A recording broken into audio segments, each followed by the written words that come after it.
नमस्कार मित्रों, संस्कृत स्कूलम पाठशाला में आपका हार्दिक स्वागत है। आप लोगों को आज हम संस्कृत के एक प्रत्यय से परिचित कराएँगे।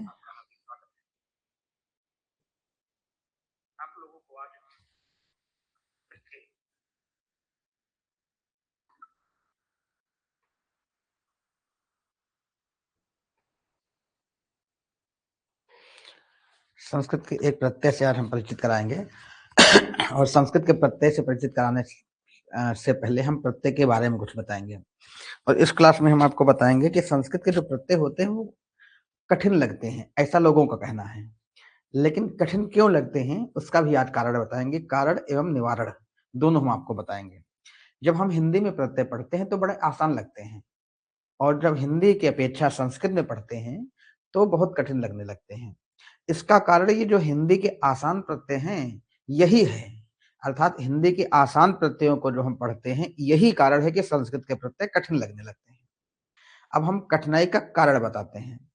कारण सबसे बड़ा यही है कि हिंदी के प्रत्यय जैसे जब हम इससे पहले हम आपको हिंदी के प्रत्ययों में लेके चलेंगे। हिंदी के कुछ प्रत्ययों की चर्चा करेंगे। जैसे हिंदी का एक प्रत्यय है ता, एक प्रत्यय है त्वा, एक प्रत्यय है पन, एक प्रत्यय है आहट, इसी प्रकार से एक प्रत्यय है आवट। अब ये जो हिंदी के प्रत्यय होते हैं, ये बहुत आसान लोगों को लगते हैं। इसके आसान लगने का सबसे बड़ा कारण है कि ये जो प्रत्यय हैं, ये ज्यों के त्यों जाकर के हिंदी के शब्दों में जुड़ जाते हैं। और जब हम उसमें से पूछते हैं कि इस शब्द में फला शब्द में कौन सा प्रत्यय है, तो जितना जुड़ा है उसका ही ज्यों का त्यों हम वापस निकाल लेते हैं।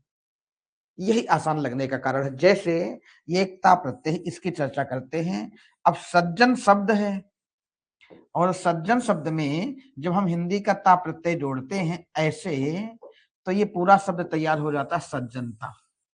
अब इसका प्रत्यय बिल्कुल अलग दिख रहा है। इसको हम ऐसे कह सकते हैं कि जितना प्रत्यय था वो पूरा का पूरा जाकर के शब्द में मिल गया। अब अगर हम ऐसे प्रश्न करें कि सज्जनता शब्द में प्रत्यय कौन सा है, तो हम जितना जोड़े हैं उतना ही पूरा बता देंगे, ता प्रत्यय है। मतलब ये है कि हिंदी के प्रत्ययों में जितना जोड़ा जाता है वो पूरा का पूरा प्रत्यय होता है, या ऐसे कह सकते हैं जो प्रत्यय होता है वो पूरा का पूरा जुड़ जाता है। इसी तरह से दूसरा उदाहरण देते हैं, जैसे त्वा। त्वा प्रत्यय है, हिंदी का एक शब्द है लघु, और लघु में हम त्वा प्रत्यय जोड़ना होगा तो सीधे त्वा जोड़ देंगे शब्द तैयार होगा लघुत्व। अब लघुत्व में जो त्वा हमने जोड़ा है यही प्रत्यय है। अब पुनः हम यहां से प्रश्न करें कि लघुत्व में कौन सा प्रत्यय है, जो हमने जोड़ा है वही पूरा निकाल कर बता देंगे कि त्वा प्रत्यय है। मतलब जितना प्रत्यय है वो पूरा जोड़ दिया जाता है और जो प्रत्यय है वही निकाल लिया जाता है। इसी तरह से अगला है पन। अब पन प्रत्यय जोड़ करके एक शब्द बना, पन प्रत्यय जोड़ करके एक शब्द तैयार होता है बच पन।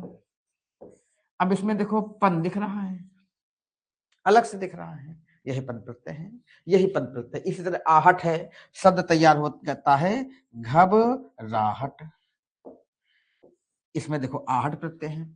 इस तरह आवट प्रत्यय है, शब्द तैयार होता है बनावट, इसमें देखो बनावट दिख रहा है। तो हिंदी के प्रत्यय आसान इसी कारण से लगते हैं कि जितना प्रत्यय होता है वो पूरा जुड़ जाता है, जबकि संस्कृत में ऐसा नहीं है। संस्कृत में जितना प्रत्यय होता है वो पूरा का पूरा ज्यों का त्यों नहीं जुड़ता है। जितना प्रत्यय होता है उसमें से कुछ वर्णों का लोप हो जाता है, कुछ की इत संज्ञा होती, इत संज्ञा होने के बाद लोप हो जाता है।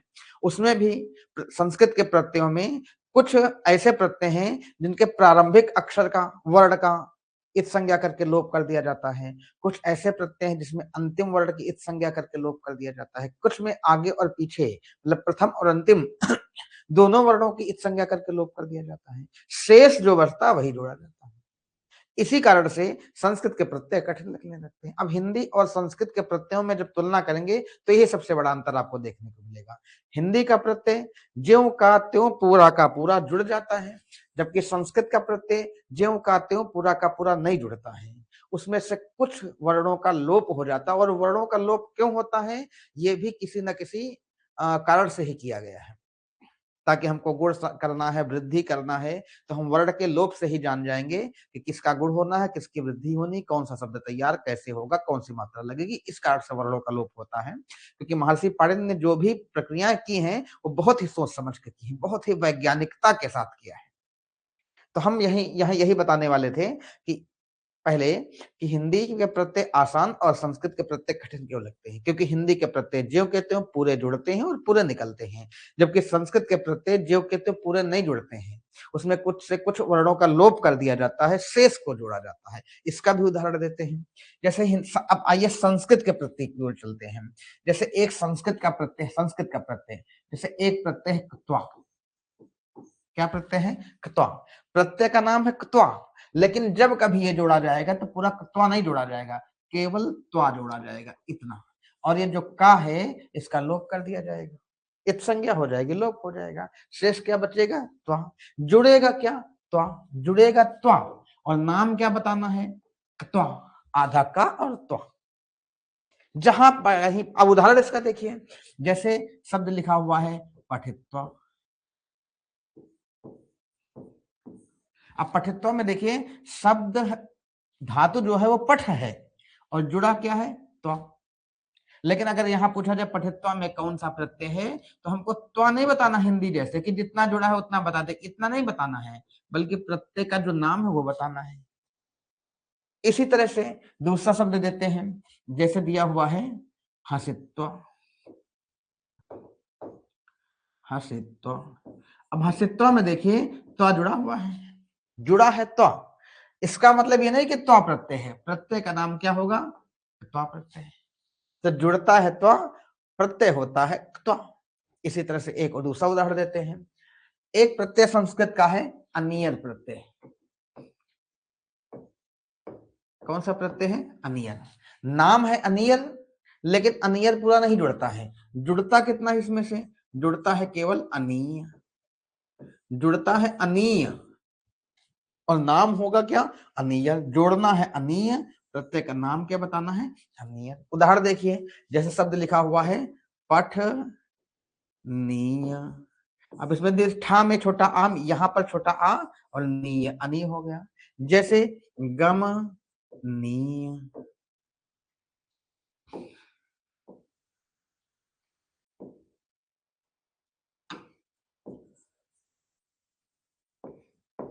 गम नीय।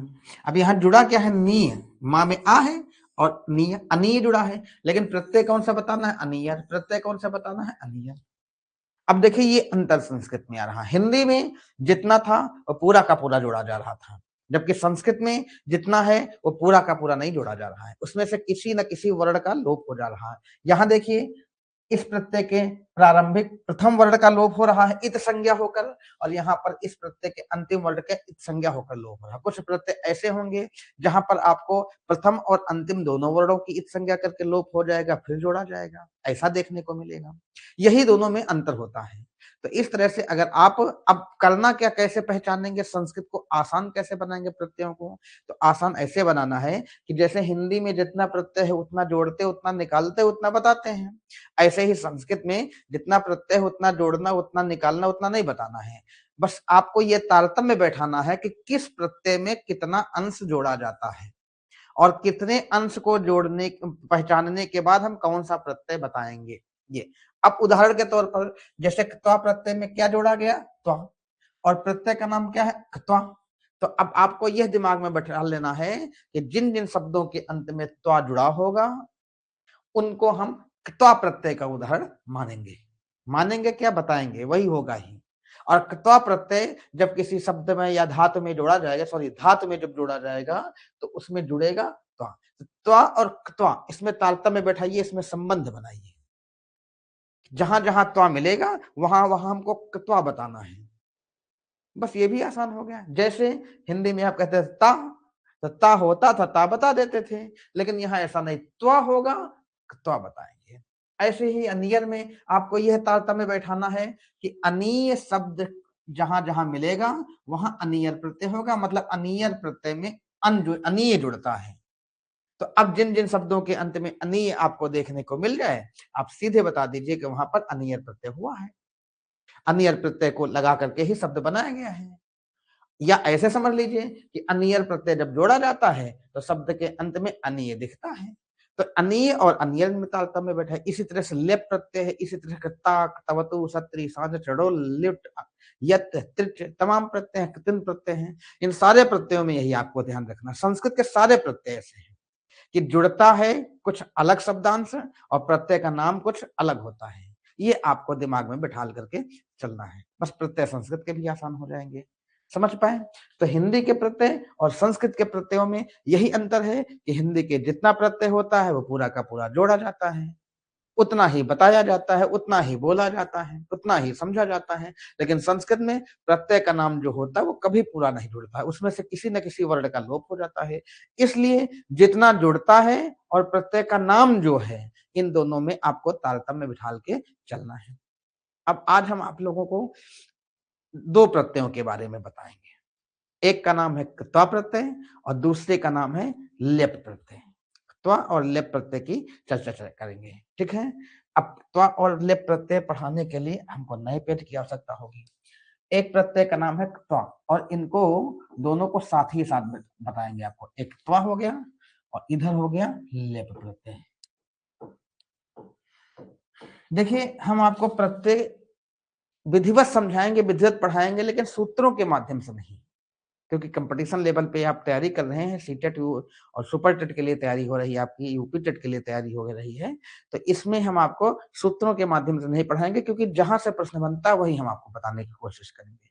अगर सूत्रों के माध्यम से, नियमों के माध्यम से आपको एक विधिवत एक एक अक्षरशः शब्दशः प्रत्यय पढ़ना है, तो उसके लिए टीजीटी और सीटेट, टीजीटी, प्रवक्ता, नेट, यूजीसी आदि के तैयारी वाले जो वीडियो है उसको आप देखेंगे। यहाँ हम केवल बस जहां से प्रश्न बनता है आपके पेपर में, सीटेट में और यूपी टेट में, वही हम आपको समझाएंगे। यहाँ से यही प्रश्न बनता है, शब्द दे दिया जाता है और कहते हैं इसमें प्रकृति प्रत्यय बताइए।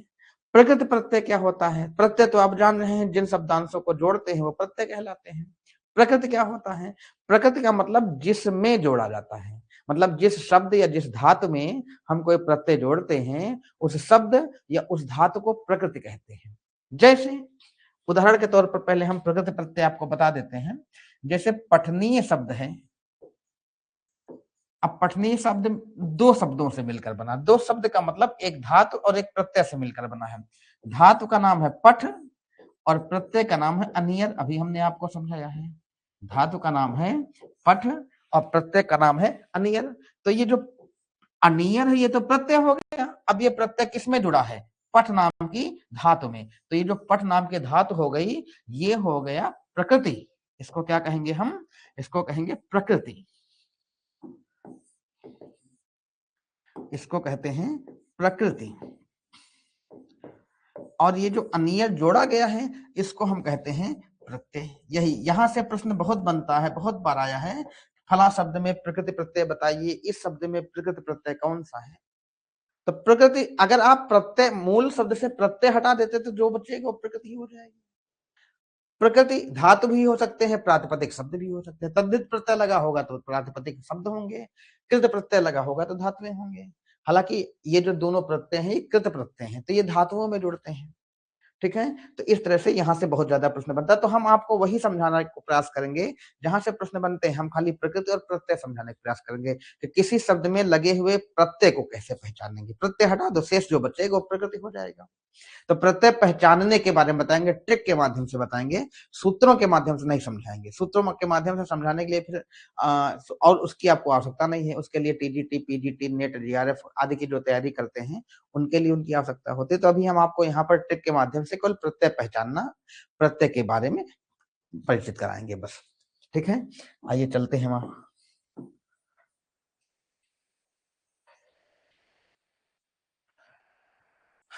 तो यहाँ एक प्रत्यय, पहला प्रत्यय है क्त्वा प्रत्यय।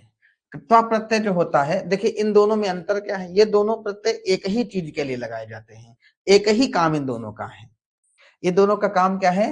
हिंदी का जो शब्द है एक कर या करके, इनका अर्थ देने के लिए ही संस्कृत में ये प्रत्यय लगाया जाता है। यही प्रत्यय, यही अर्थ देने के लिए लेप प्रत्यय भी लगाया जाता है, कर या करके। तो इस तरह से ये दोनों प्रत्यय एक ही हैं। प्रत्यय ये लगाए जाते हैं हिंदी का कर या करके अर्थ देने के लिए। जो अर्थ कर या करके है वही अर्थ बनाया जाता है त्वा और लेप प्रत्यय लगाकर धातु के पीछे। जब दोनों का काम एक ही है तो दोनों में अंतर क्या है? अंतर ये है कि त्वा प्रत्यय जो होता है ये सोपसर्ग धातु में लगता है। किस धातु में लगता है? सोपसर्ग धातु में। और लेप प्रत्यय, सॉरी गलत हो गया, थोड़ा सा मिस्टेक हो गया। जो त्वा प्रत्यय है ये अनुपसर्ग धातु में लगता है, अनुपसर्ग धातु में लगता है। और लेप प्रत्यय जो होता है वो सोपसर्ग धातु में लगता है। ये किस में लगता है? सोपसर्ग। अब सोपसर्ग और अनुपसर्ग क्या होता है ये जानिए। सोपसर्ग का मतलब होता है सा प्लस उपसर्ग। इन दो शब्दों से सोपसर्ग बना है। सा प्लस उपसर्ग, सा मतलब सहित, उपसर्ग मतलब उपसर्ग के। तो सोपसर्ग का मतलब उपसर्ग के सहित या उपसर्ग के साथ। इसका मतलब हो जाएगा उपसर्ग के साथ। और अनुपसर्ग इसी का जस्ट उल्टा होता है। अनुपसर्ग, अनुपसर्ग का मतलब होता है अन प्लस उपसर्ग, अर्थात उपसर्ग से रहित। अन माने होता है बिना या रहित, और उपसर्ग मतलब उपसर्ग। तो इसका मतलब हो जाएगा उपसर्ग से रहित। अब इसका मतलब क्या है ये भी आपको समझा देते हैं। सोपसर्ग का मतलब उपसर्ग के सहित और अनुपसर्ग का मतलब हो जाता है उपसर्ग से रहित। अब उपसर्ग क्या है? उपसर्ग हमने आपको पहले भी बता रखा है, आज फिर से जान लीजिए। उपसर्ग शब्दों के आरंभ में लगने वाले कुछ अव्यय होते हैं जिनकी संख्या संस्कृत में 22 होती है। उपसर्ग लगने से दो तीन काम होते हैं। पहला काम होता है कि कुछ जगह पर उपसर्ग लगने से शब्द का अर्थ बदलता है और कुछ जगह उपसर्ग लगने से केवल शब्द की सुंदरता बढ़ती है। उपसर्ग और प्रत्यय दोनों का एक ही काम होता है। उपसर्ग, बस अंतर ये होता है कि उपसर्ग शब्द के आरंभ में लग जाते हैं और प्रत्यय शब्द के अंत में लगते हैं, और दोनों का एक ही काम है। दोनों का काम है अर्थ में परिवर्तन लाने। बस अंतर इतना है कि उपसर्ग में कहीं कहीं अर्थ में परिवर्तन ना आकर केवल सुंदरता बढ़ती है, जबकि प्रत्यय जब जोड़े जाते हैं तो केवल अर्थ में परिवर्तन ही आता है, यही उसका काम होता है। और दोनों एक ही काम है, समझ गए? उपसर्ग शब्द के आरंभ में लगते हैं, शुरुआत में, और अव्यय जो होते, प्रत्यय जो होते हैं वो शब्द के अंत में लगते हैं, लास्ट में लगते हैं, पीछे जा करके लगते हैं। तो जो लप प्रत्यय है और त्वा प्रत्यय, इन दोनों का एक ही काम है, हिंदी का कर या करके का अर्थ देना। तो अंतर क्या? अंतर यही है कि ये जो लप प्रत्यय सोपसर्ग, सोपसर्ग धातु में लगता है, ये धातु में लगते हैं, और ये अनुपसर्ग धातु में लगता है। अब सोपसर्ग अनुपसर्ग माने हमने बता दिया। सोपसर्ग का मतलब है उपसर्ग सहित वाली धातु, ऐसी धातु जिसके आरंभ में उपसर्ग लगा हो। और अनुपसर्ग का मतलब होता है ऐसी धातु जिसके आरंभ में उपसर्ग ना लगा हो। जैसे मान लो भू धातु एक है या पठ धातु है एक।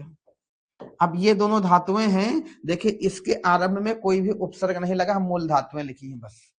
अगर इसको हमको जो है कर या करके का अर्थ देना होगा तो उसमें त्वा प्रत्यय जोड़ेंगे। और जो लेप है इसमें यही, अगर भू धातु लगी हुई है या पठ धातु लगी हुई है तो इसके आरंभ में कोई ना कोई उपसर्ग होगा, तभी लेप प्रत्यय लगेगा। ऐसे समझ लो कि जैसे भू लिखा है, भू के आगे अनु एक नाम का एक उपसर्ग लगा लें तो अनु और भू, ये अब ये भू धातु थी, अनु उपसर्ग हो गया, तो इस समय जो ये भू धातु हुई ये सोपसर्ग धातु हो गई, क्योंकि इसके आरंभ में उपसर्ग लग गया।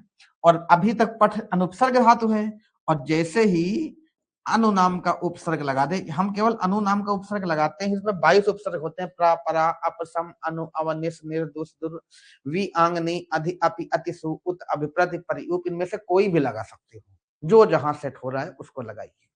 अब यहाँ अनु हमने आगे उपसर्ग लगा दिया। अब ये जो धातु अनुपट होनी, ये अनु उपसर्ग और पट धातु दोनों मिलकर इसको कहेंगे अब सोपसर्ग धातु, इसको कहेंगे सोपसर्ग धातु। लेकिन इसके आरंभ में कहीं उपसर्ग नहीं लगा है, इसलिए कहेंगे इसको अनुपसर्ग धातु। तो अनुपसर्ग धातु के अंत में त्वा प्रत्यय लगेगा और सोपसर्ग धातु के अंत में लेप प्रत्यय लगेगा। ठीक है? अब लेप प्रत्यय और त्वा प्रत्यय लगकर शब्द कैसे तैयार होंगे? तो जैसे मान लो ये क्या नाम है, त्वा प्रत्यय लगाएंगे पठ धातु में तो शब्द बनेगा पठित्वा, पठित्वा, ये शब्द तैयार होगा। भू धातु में लगाएंगे तो बनेगा भूत्वा, ये शब्द तैयार होगा। ठीक है, तो पठित्वा और भूत्वा शब्द बना। अब ध्यान से देखिए, पठित्वा के अंत में त्वा लगा है और भूत्वा, सॉरी, भूत्वा के अंत में त्वा लगा है और पठित्वा के अंत में भी त्वा लगा है। प्रत्यय का नाम क्या है? त्वा। और जुड़ा क्या है इसमें? त्वा। हम यही अभी पहले भी बता के आए हैं कि त्वा प्रत्यय जो होता है इसमें त्वा पूरा नहीं जुड़ता है, और इसमें ही क्यों, संस्कृत के किसी भी प्रत्यय पूरा नहीं जुड़ता है। जुड़ता है त्वा और बताना है त्वा, जुड़ता है त्वा और बताना है त्वा। कहीं कहीं ये जो त्वा है इसके स्थान पे त्वा जुड़ जाता है, इस त्वा के स्थान पे कहीं कहीं क्या जुड़ जाता है? त्वा। ऐसे त्वा जुड़ जाएगा तब भी प्रत्यय यही बनेगा, प्रत्यय का नाम यही रहेगा, प्रत्यय का नाम नहीं बदलेगा। उदाहरण के तौर पर देख लो, जैसे शब्द लिखा हुआ है पृष्ठत्वा। एक और उदाहरण इसका देते हैं, जैसे लिखा हुआ है दृश्यत्वा। एक और देख लो, जैसे लिखा हुआ है श्रेष्ठत्वा। ऐसे शब्द लिखे हुए हैं। अब यहाँ देखिए ट्वा जुड़ा हुआ है, ये देखो ट्वा है, ट्वा है, ट्वा है। तो इसको संक्षेप में ऐसे आप समझ लो कि त्वा प्रत्यय जो होता है उसमें या तो कहीं कहीं पर त्वा जुड़ता है, यहाँ लिख दे रहे हैं, या तो कहीं पर त्वा जुड़ता है और कहीं कहीं पर इसमें त्वा भी जुड़ता है। ये त्वा और त्वा में जो परिवर्तन होता है वो संधियों के कारण होता है, ये व्यंजन संधि के कारण होता है। इसलिए हम बहुत ज्यादा इसमें डिटेल में नहीं बताएंगे, बस इसकी पहचान आपको बताएंगे कि जिन शब्दों के पीछे त्वा अथवा जिन शब्दों के पीछे त्वा आपको देखने को मिल जाए, आप एक लाइन में वही समझ लो कि वहां पर त्वा प्रत्यय होता है। इसके और भी उदाहरण हम आपको देंगे। ठीक है, अभी इतना समझिए, थोड़ा सा लेप प्रत्यय समझाते हैं, फिर दोनों के कुछ और उदाहरण देते हैं आपको। तो त्वा प्रत्यय के बारे में कैसे जानेंगे? त्वा प्रत्यय क्या पहचान हो गई कि जिन शब्दों के अंत में त्वा या ट्वा जुड़ा होगा वहां पर त्वा प्रत्यय होगा। इसका हिंदी अर्थ कर्या करके होता है और यह प्रत्यय सदैव अनुपसर्ग धातु में जोड़ा जाता है। अनुपसर्ग मतलब जिस धातु के आरंभ में उपसर्ग ना लगा हो उसको हम अनुपसर्ग धातु कहते हैं, और यह अनुपसर्ग धातु के अंत में जोड़ा जाता है। दूसरे नंबर पर लेप प्रत्यय आ जाइए। लेप प्रत्यय में क्या होता है, क्या जोड़ा जाता है? जैसे लेप प्रत्यय का अर्थ भी कर्या करके है और ये सोपसर्ग धातु में जुड़ता है। सोपसर्ग धातु का मतलब जिस धातु के आरंभ में कोई उपसर्ग लगा हो उसको सोपसर्ग धातु बोलते हैं। ठीक है, जैसे भू धातु थी इसके आगे अनु लग गया, पठ धातु थी इसके लिए आरंभ में अनु लग गया। ठीक है, अब इसमें लेप प्रत्यय में जुड़ता क्या है? तो लेप प्रत्यय में ये आगे का ला और पीछे के पा का लोप हो जाता है, केवल और केवल यहाँ पर या जुड़ता है, बस इतना जुड़ता है। लेप प्रत्यय में कितना जुड़ता है? या जुड़ता है, बस, और नहीं जुड़ता है। तो लेप प्रत्यय में या जुड़ता है, यही आपको या देखने को मिलेगा। जैसे अनुभू शब्द धातु लिखी हुई है, अब जोड़ेंगे या तो शब्द क्या तैयार हो जाएगा? अनुभूय। अनुपठ है तो इसी में या जुड़ जाएगा, क्या बन जाएगा? अनुपठ्य। किसी भी हम सूत्र का इस्तेमाल नहीं करेंगे, प्रयोग नहीं करेंगे, बस उसकी हिंदी समझाते जाएंगे आपको, मतलब सूत्रों का सारांश लेके हिंदी समझाएंगे। तो क्या हो गया? या। अब इसमें क्या जुड़ा है? या। तो यही लेप प्रत्यय की पहचान हो गई। लेकिन लेप प्रत्यय को हम दो तरह से पहचानेंगे, ये ध्यान रखना है। कैसे? दो तरीके से। अभी सारे प्रत्यय तो ही नहीं, सभी प्रत्ययों को आप ऐसा समझ लो कि शब्द के पीछे लगे हुए शब्दांश से पहचानते हैं, जबकि लेप प्रत्यय को आप शब्द के पीछे लगे हुए शब्दांश से तो पहचानेंगे ही पहचानेंगे, जिसका जो प्रत्यय का अंश होता है, प्रत्ययांश होता है, उससे पहचानेंगे ही पहचानेंगे, साथ ही शब्द के आरंभ में भी देखेंगे। तभी आप ये जान पाएंगे कि लेप प्रत्यय, क्योंकि अभी लेप प्रत्यय में केवल या जो देख रहे हैं, या कई प्रत्ययों में जुड़ता है। अब सब में अंतर क्या होगा? सब में अंतर यही होगा, ठीक है। अब जैसे अब इसकी पूरी पहचान बताते हैं। जैसे कोई शब्द लिखा हुआ है उसमें हम कैसे जानेंगे लेप प्रत्यय है कि नहीं है? तो उसकी पहचान यही है कि उस शब्द के अंत में या भी लगा होना चाहिए और आरंभ में कोई ना कोई उपसर्ग होना चाहिए, तभी लेप प्रत्यय माना जाएगा। क्योंकि एक प्रत्यय है यत, यत प्रत्यय में भी या होता है, और भी कई प्रत्यय हैं, जैसे अनियर में अनी बढ़ता, अनी में भी लास्ट में आपको या देखने को मिलेगा। तो और कई जगह आपको यह देखने को मिलेगा, तो सब में अंतर फिर नहीं बचेगा, सब गड़बड़ हो जाएगा। इसलिए इसकी पहचान, लेप की पहचान के लिए आप यही जानिए कि जो है अंत में या भी होगा और आरंभ में उपसर्ग भी होगा। अनुपठ्य में भी देखो यही है, अंत में या है और आरंभ में उपसर्ग। जितने भी लेप प्रत्यय के उदाहरण होंगे उनको आप दोनों तरह से पहचानेंगे, शब्द के अंत में या देखकर और शब्द के आरंभ में उपसर्ग देखकर। और उपसर्ग केवल अनु ही नहीं देखना है, 22 उपसर्गों में से कोई भी उपसर्ग मिल जाता है तो लेप प्रत्यांत कहलाएगा अंत में, लेकिन या जुड़ा होना चाहिए तब। ठीक है, अब ये दोनों आप आगे पीछे देखेंगे। क्यों आगे उपसर्ग देखेंगे? क्योंकि ये सोपसर्ग धातु में लगती है। उपसर्ग नहीं तो लेप प्रत्यय नहीं, तो उपसर्ग जरूर होना चाहिए आरंभ में और अंत में फिर या हो, तभी लेप प्रत्यय का उदाहरण माना जाएगा। एक और उदाहरण देते हैं, जैसे लिखा हुआ है विहाय।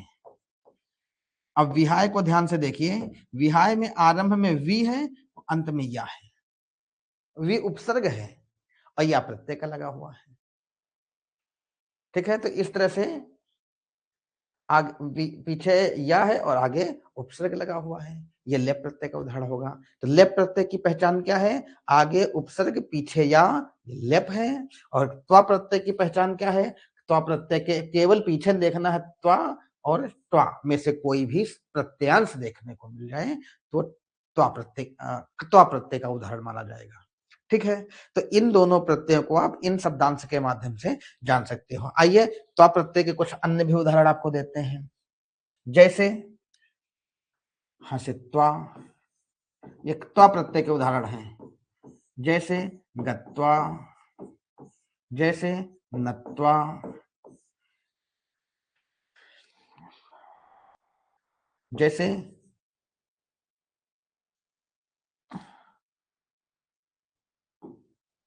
आगत्वा शब्द बनता है, चलिए आगत्वा ही बना देते हैं। आगत्वा मतलब आकर के। अब इन शब्दों का जो अर्थ होगा वो हिंदी में कर्या करके, ऐसे बहुत शब्दों से उदाहरण है, कितने उदाहरण दिया जाए। अब इसी तरह से एक उदाहरण लेप प्रत्यय का देते हैं, आगत्य,